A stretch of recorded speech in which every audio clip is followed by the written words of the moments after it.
I'm Lauren Steiner from Occupy LA. I'm also working on a lot of environmental issues, as you know, Patty, trying to get a ban on fracking here in the state of California, trying to make sure that the San Onofre nuclear plant stays shut, trying to stop the tar sands oil drilling and the construction of the Keystone XL pipeline, which is going to bring that dirty oil through our country and foul our land and our water and our air. I just want to let the viewers know that there are actions that they can take on any three of these issues. Coming up on February 17th on President's Day, 350.org, the Sierra Club, and the Hip Hop Caucus are organizing what they're billing to be the largest climate rally in the history of the United States in Washington, D.C. They've got a permit for the National Mall, which is where Martin Luther King's I Have a Dream speech was delivered. They're hoping to get tens of thousands of people to attend. So far, they've got about 12,000 signed up.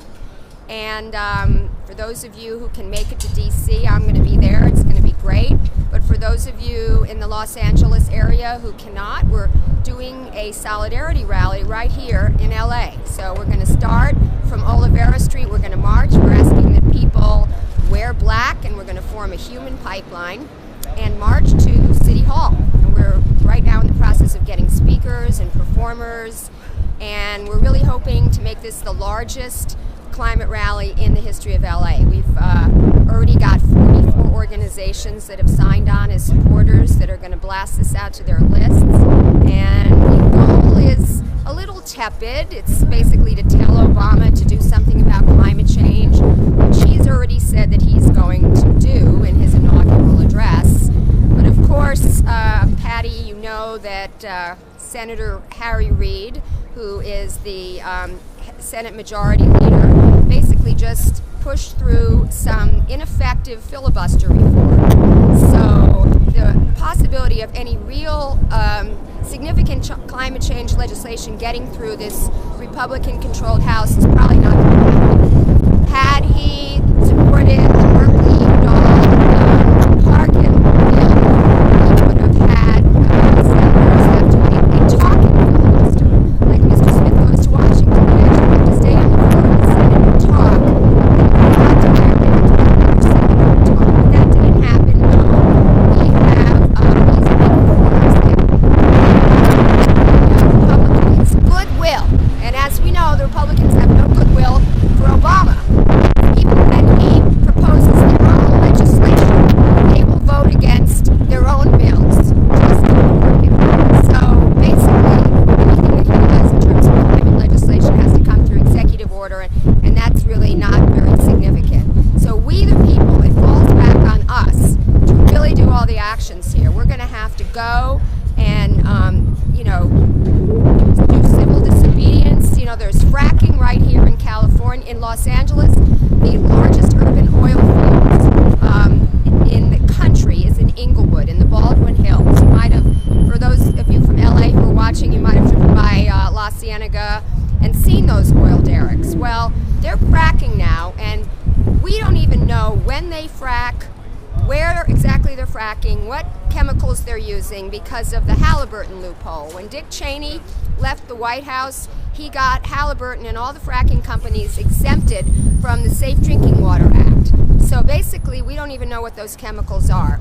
And it's very important that we that we get a ban on fracking in California. I've got a petition here, which you can probably sign online if you go to foodandwaterwatch.org. And we are going city by city, town by town, trying to get resolutions to tell Governor Brown we need a ban on fracking. And he is not the environmentalist he used to be when he was the governor. He's not the environmentalist he was when he ran for president in '92. I worked on that campaign. He's really gotten very pro-business and pro-jobs, and he needs to be convinced we need the power of the people.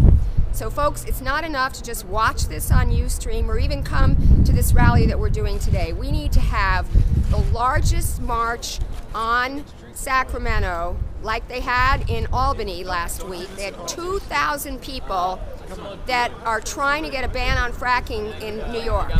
And they're pressuring Cuomo, who has higher job aspirations. He he's governor now, but he wants to run for higher office. They're saying there's no way you're going to run for any higher office if you approve fracking in New York.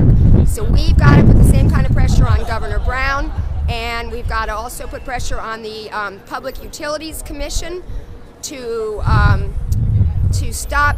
They want to do a restart of San Onofre, which basically had a steam generator leak, a radiation leak last year, and they shut the plant down. It's been shut down for over a year, and they want to reopen it at 70% power. And we're saying, no, you need to have a full licensed adjudicatory hearing before the Nuclear Regulatory Commission if you want to do that. And right now, the NRC is looking like they're going to act in our favor. They asked them to answer 32 questions, which they're probably not able to answer to the satisfaction of the NRC. So it's looking good on San Onofre, but we need to keep the pressure on. And anyone who's in the San Diego, Orange County area, there's going to be a hearing on Thursday. You can go to Shut Down San Onofre on Facebook, find out when that is, show up. We need to be there with our bodies, people, and now I'll stop talking because I could go on and on. Awesome, thank you very much. Sure.